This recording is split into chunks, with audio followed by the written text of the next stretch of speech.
Hello বন্ধুরা, কেমন আছো? আমি ভালো আছি।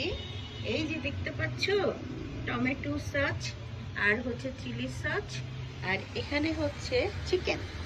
তো আমি আজকে এই সস দিয়ে চিকেন রান্না করছি। এর আগে যা যা মুরগির মশলা থাকে ওগুলো তো দিয়েছি, ওগুলো দিয়ে কষাচ্ছি। এবং এরপরে যে এখন চিলি সস আর টমেটো সস দুটা দিলাম, দিয়ে এটাকে ভালো করে কষাবো। যখন পানিটা শুকিয়ে যাবে তখন জাস্ট জিরার গুঁড়া দিয়ে তারপরে একটু সামান্য একটুখানি তোমার গরম মশলার গুঁড়ো দিয়ে নামিয়ে ফেলবো।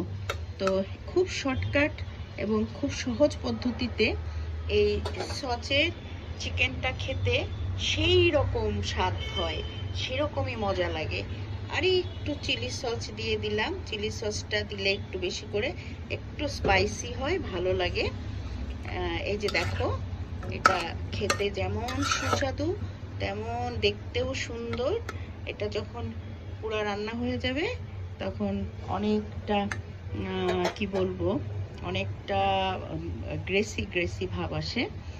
খুব সুন্দর একটা চিকেন কারি। তোমরা বানাবে, খাবে এবং এনজয় করবে। এটা রুটি, পরাটা, পোলাও, ভাত সব কিছু দিয়ে ভালো লাগে। খোদা হাফেজ।